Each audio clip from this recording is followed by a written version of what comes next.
So with all of the negative connotations around obsession, fanaticism, or even when we call someone a workaholic, why would I advocate obsession in the video?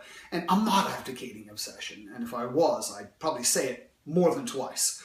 But my point is, with all of the negative connotations around such words, why is it so attractive and such a pervasive component of human behavior? And I think the reason why it's so attractive to be obsessive over your sports team, or for some people, politics, or for an entrepreneur, a startup, and the value that that offering brings into the marketplace is because you get to focus on something bigger than yourself. Or like Dr. Viktor Frankl in his book, Man's Search for Meaning puts it, success, like happiness, cannot be pursued.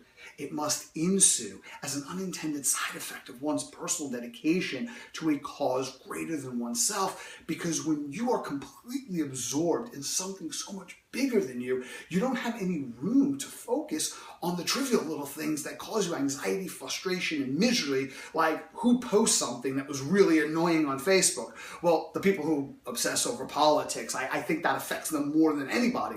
But for other people, when you're focusing on something massive in your external world, you don't have time to focus on all the trivialities and frustrations in your inner world. I don't even know if trivialities is actually a word in English, but think about what I'm saying. Here's a few benefits of being obsessive. Number one, when you're obsessive, you're focused on something big. It energizes you.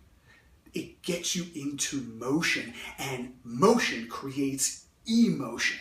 And usually the more emotion we have, the more we can perpetuate the behaviors that move our life in the direction we really want it to go, if we know exactly where that is. So that's the first benefit.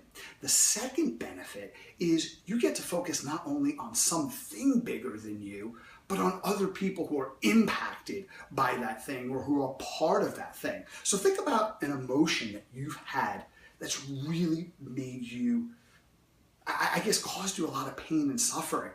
Think about the last time you were anxious or you were afraid.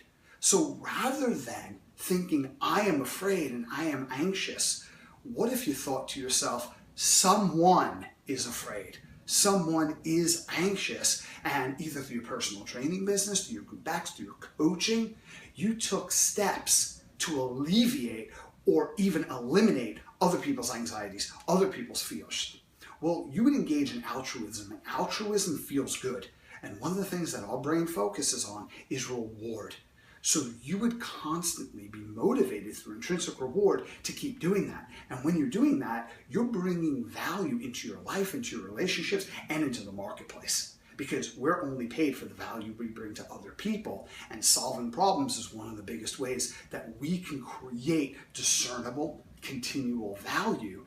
And what you're also doing by focusing on other people is you're mitigating those feelings inside yourself, because rather than being in tune and aware of the things that cause you pain, you generalize that, and then by seeing that problem, you go to work on helping other people avoid the things that cause you yourself pain. So again, obsessive behavior does a few things, which is it puts us in motion, which generates emotion, and it works the other way. Emotion creates motion.